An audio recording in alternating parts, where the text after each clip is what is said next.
ভাইজান, ফুরফুরা শরীফের ঐতিহাসিক ইসালে সব দ্বিতীয় দিন শেষ, আগামীকাল তৃতীয় দিন পড়বেন। কি বলবেন, কতদূর কি পরিস্থিতি? এবারে রমজান মাস আমরা দেখলাম, আমাদের বয়সেই প্রথমবার রমজান মাসে ইসালে সব হচ্ছে, ফুরফুরা শরীফ ঐতিহাসিক ইসালে সব। আমার সব ভাইরা এবং আমাদের ভালোবাসার মানুষেরা, ইভেন আপনারাও ঝাঁপিয়ে পড়ে যে মানুষের পরিষেবা আপনারা দিচ্ছেন, একটা অভূতপূর্ব ইতিহাস আমি বলবো। যেখানে মেহমানদের জন্য, যারা দূর দূরান্ত থেকে আসছে তাদের জন্য যে খেদমত, যে শ্রমটা আপনারা দিচ্ছেন, সবাই আমরা উঠে পড়ে লেগেছি তাদের যাতে কোনো কষ্ট না হয়, তারা ঠিকমতো জামাতের সাথে নামাজ আদায় করতে পারো, তারা জিকির আজকার ঠিক মতো করতে পারো, তাদের সময় মতো ইফতার পৌঁছে দিয়ে তারা ইফতার ঠিক মতো পাক, যেগুলো সবাই মিলে আমরা করেছি, আমাদের পাঠ আপনারাও। এবং হ্যাঁ, একটু একটু তো কষ্ট, মানে ক্লান্তি তো আছেই, চোখে মুখে সেটা বুঝতেই পারছেন আপনারা। তো ঠিক আছে, আমরা সরকারের আমাদের কি ভূমিকা আছে? সরকারের আমরা যেমন দেখেছি যে গঙ্গাসাগর, পশ্চিমবঙ্গের মধ্যে দুটি বড় বড় তীর্থস্থান বলা মানে মানুষের সমাগম হয়।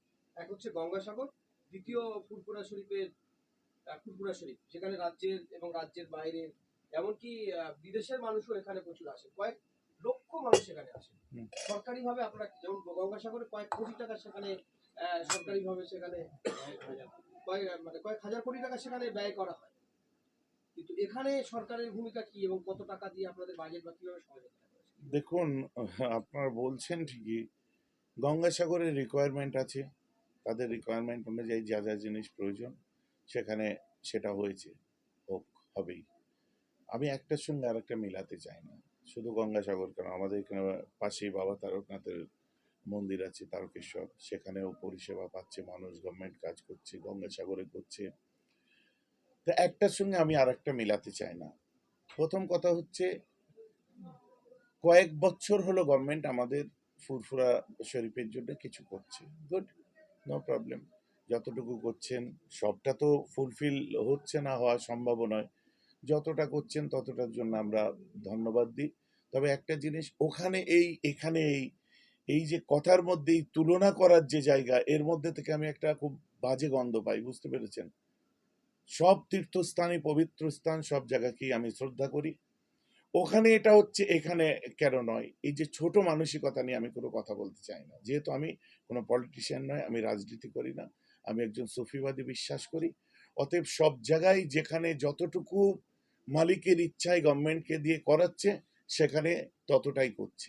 আমার এখানে যতটা হচ্ছে সন্তুষ্ট আমি। তবে একটা জিনিস আমি বলতেই পারি যে এখানে কোনো জায়গার সাথে তুলনা না করে, সব জায়গায় রিকোয়ারমেন্ট আছে, রিকোয়ারমেন্ট অনুযায়ী কাজ হচ্ছে, আমাদের কোনো রিকোয়ারমেন্ট নেই। গভর্নমেন্ট যদি নাও করে, এত বছর ধরে আমরা যেভাবে করে আসছিলাম এখনো করে আসতে পারবো। অজুখানা, লাইট, আপনার ওই পানীয় জলের ব্যবস্থা, ফায়ার ব্রিগেড বা প্রশাসনিক ব্যবস্থা, যা যা করেছে আমরা সন্তুষ্ট। কিন্তু আমার আফসোস অন্য জায়গায়, আমার বাড়িতে কাজ হবে আমি জানতে পারবো না, আপনার বাড়িতে কাজ হচ্ছে, আপনার বাড়িতে আপনি বসে আছেন, কেউ হঠাৎ করে এসে বাড়িতে লাইট টাইট সব কিছু লাগিয়ে দিয়ে চলে গেল। কে রে ভাই, তুমি কেন আমার বাড়িতে লাইট লাগাতে এসছো? কে লাগাতে বললো তোমাকে? না, আমাদের গভর্নমেন্ট থেকে এটা করা হচ্ছে। আমার বাড়িতে করছে, আমাকে বলবে না? বাসটা কোথায় পড়বে আমায় বলবে না? পানীয় জলের নলটা কোথায় লাগাবে আমাকে বলবে না? উজুখানাটা কোথায় হবে আমাকে বলবে না? লাইটটা কোথায় লাগানো হবে আমাকে বলবে না? বিউটিফিকেশনের জন্য কোথায় কি করছো আমাকে বলবে না? কত টাকাদের কাজ হচ্ছে আমি জানবো না? কি বরাদ্দ হচ্ছে সেটাও আমি বুঝবো না? বাস, হয়ে গেল।